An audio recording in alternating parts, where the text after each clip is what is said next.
Alright, it's your man Brett from the Skateboarding Show here with another installment of reading out a chapter from the Tao Te Ching by Lao Tzu from approximately 500 BC, somewhere around there.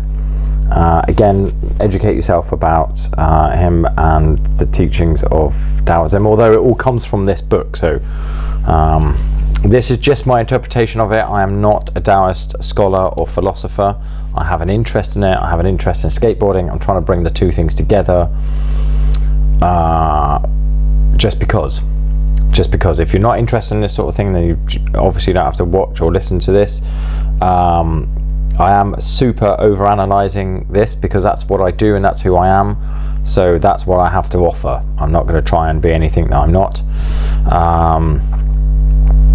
So without further ado, having looked at and read chapters 1 and 2, I am on chapter 3 now, and the format is that I'm going to read it out, talk about how it connects to skateboarding, and then possibly read it out again and then sign off. So chapter 3.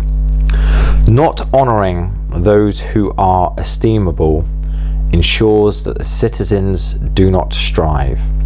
Not valuing rare goods ensures that the citizens do not act like thieves. Not showing that which can be desired ensures that the citizens' hearts, minds do not become confused. Thus the governing of the sage empties their hearts and minds, fills their stomachs, weakens their ambitions, strengthens their bones. By always ensuring that the citizens are without knowledge and without desire, those who make men wise will not dare to act. Act with non-action, then all will be governed. Now, I'll be honest, when I first read that, I thought that sounds a little bit negative, but then I've been thinking about it and sort of pondering on it a little bit, and not honouring those who are esteemable ensures that the citizens do not strive. Why would you not want to strive to be better or be like those who are esteemed, in great esteem? Because I wonder about the possibility that if you put people up into great esteem, then people will strive to be like that, and then be incredibly disappointed when they realise they're not like that. When they realise two things: that one, that they themselves cannot achieve those same achievements, and two, maybe they'll be disappointed when they realise that those people that are held in great esteem are maybe not as great as they think they are. You know, this is maybe one thing. This is definitely one thing that connects with skateboarding, but maybe connects with the whole of society. That we've put these social media types up as people who are people of great esteem. They have 100 million likes and 100 million followers, only for you to find out they're not the person that you think they are. Only for you to find out that they are not the person who they purport to be on their social media, because of course all their social media is perfect. It's all edited and perfect and created, so of course they are not that thing. Of course they are not that thing at all. So by not honouring those who are esteemable, it ensures that your citizens do not strive and therefore do not get disappointed. They live in reality. They don't live in some false reality where they're striving to be something that they are not. They live in a real reality. By not valuing rare goods, you ensure that citizens do not act like thieves. So again, okay, right, so how does this all, okay, skateboarding is amazing, and we have this amazing social media, and we have all this amazing media, and we have all these pros that exist and that can show you their skateboarding, but should we really be doing that? Or is it leading a lot of everyday skateboarders, who are the ones who buy boards and prop up the industry and who prop up the financial side of skateboarding, are we just leading those people into being incredibly disappointed because after 5, 6, 7, 8, 9, 10 years of doing skateboarding, they can't achieve the same things as the pros do, and therefore, you know, bail out and don't do it anymore? And then, dare I say, come up with some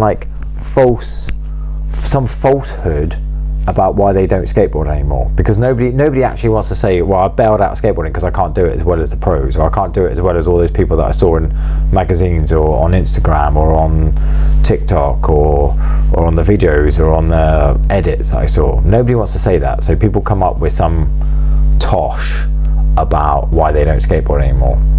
And it's because we have been honoring people with esteem, that people then strive but don't achieve it, so they get incredibly disappointed. And like I say, nobody wants to talk with any truth about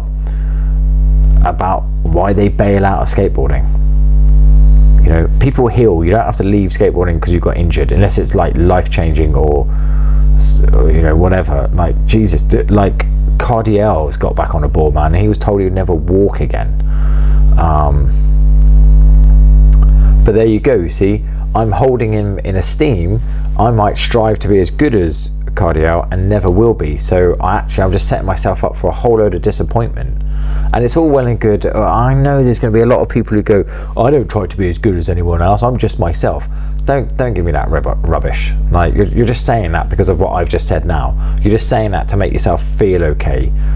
You know, people do want to be as good as someone else. People do compare themselves to other people, and people do strive to be like that other person instead of being themselves and acknowledging where they're really at. And that's why we live in a world where social media is so prevalent, because you get to vicariously experience the life of that person that you hold in such great esteem, when really you could be out living your own life and not striving.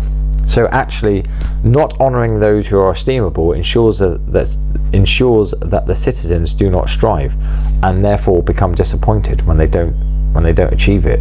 They get to live in reality, not some unrealistic thing that they're trying to achieve that they never will do. Not valuing rare goods ensures that the citizens do not act like thieves. So not putting a lot of value on something means that people won't want to steal it. Yeah. Maybe they're not only talking about like physical things, but not putting a lot of value on having ability won't mean that people want to steal that ability or take it or try and have it for themselves. You know, maybe it will mean that people can just enjoy that someone else is good without striving to be that person or wishing that they were that person. Again, which happens massively in skateboarding. Of course it does. Like, pros are the be all and end all, apparently, according to some. I totally understand that is not the case. Professionals are not the be all and end all, but it appears like that sometimes. Not showing that which can be desired ensures that the citizens' hearts, minds do not become confused. So we show this desirable life of being a pro and doing nothing but skateboarding, and then we wonder why young people, old people, any people, we wonder why skateboarders are confused about what it is to be a skateboarder. To be a skateboarder doesn't mean that you're a professional. It means that you go out and you do skateboarding, whether that means you get paid for doing it or not. Don't be confused. You know, people are getting confused about what skateboarding means, just because we have this ability to broadcast the life of professional skateboarders almost 24 hours a day. Don't be confused that is what makes you a skateboarder. It doesn't. Thus the governing of the sage empties their hearts, minds, fills their stomachs, weakens their ambitions, strengthens their bones. Now again, see, I didn't like that idea about weakens their ambitions, but I kind of get it. If you're really ambitious and you don't achieve your ambitions, which very few people do, you know, like there's a handful of billionaires, there's a handful of self-made entrepreneurial millionaires, because people get unrealistic ambitions and then get disappointed when they don't achieve them. Of the millions of skateboarders, of the approximately 200,000 that there are in the UK, only a handful of them live off skateboarding. Most of them have to do some sort of other work, or most of them live, and I'm not entirely sure of the professional skateboarders in the UK, if there's any, that any of them pay a mortgage or drive a all-right-ish car and or pay the mortgage on an all-right-ish house. You know, some of them might live off skateboarding via couch surfing and getting lifts and not having any assets, and that will serve them into their old age when they can't skateboard anymore. You know, I'm not even sure what the deal is in America.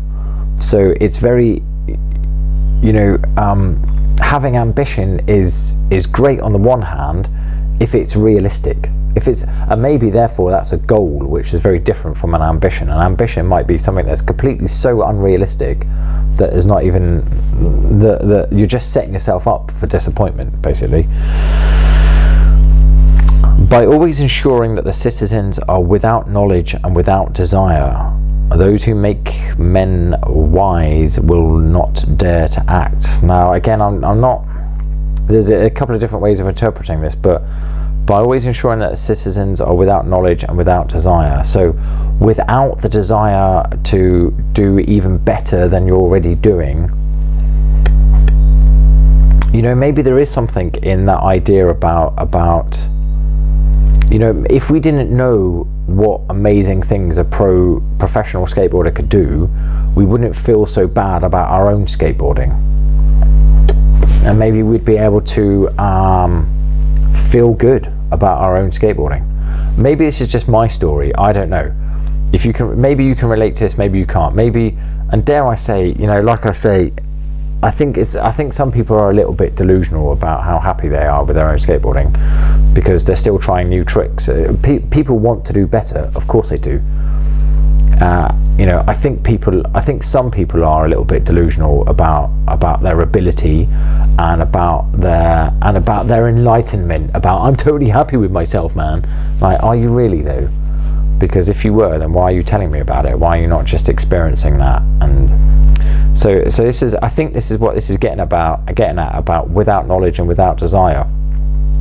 Because people want to make people wise. People want to tell people things like, look at this amazing pro here, without realizing, for some people, that's just going to make them, it's going to make them more aware of what they can't do. For some people, it will inspire them and it will help them grow. And some people will have realistic plans and objectives, and that's great. And I dig that and I respect that.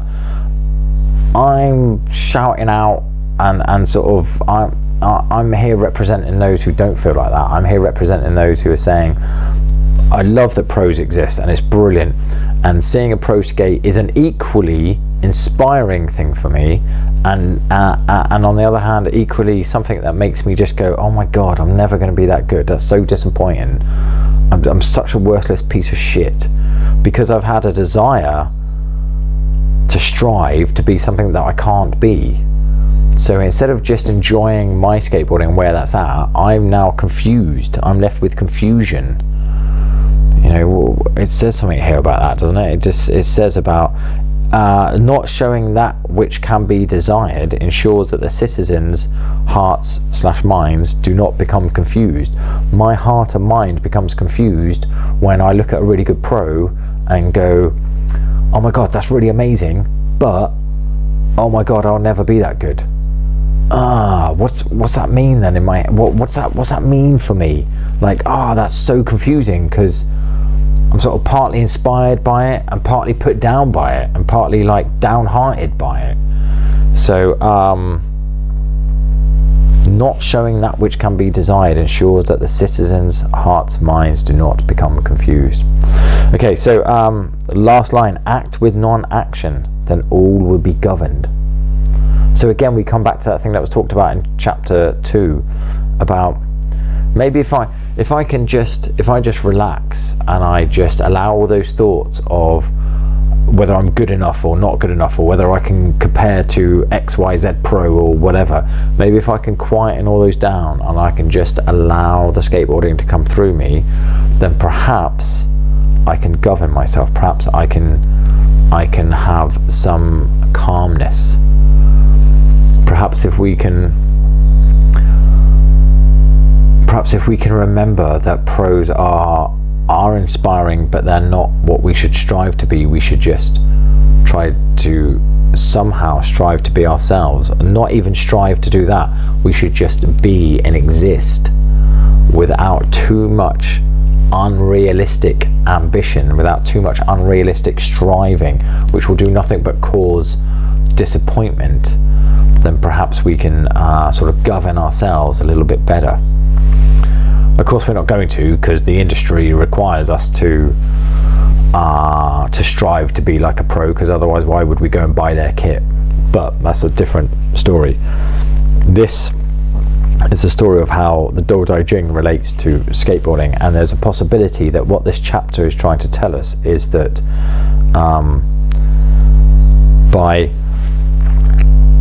putting value on things, we want to go and steal them. By esteeming people, we strive to be them, only to become disappointed, because we can't have those things of value. We can't be that person who's in great esteem. We can't have those things that we desire, so we just become disappointed. And so perhaps the sage is trying to tell us that empty your mind, just fill your stomach, chill out with your ambitions, and strengthen your bones. I.e., be in you and do you. Don't desire some object that you can't get. Don't desire some outcome that you can't get. Don't strive to be some professional that you can't be. Be you, and really exist in that, and really be in that, and be in yourself. That's part of what I'm picking up. Again, I am not a Taoist philosopher or scholar.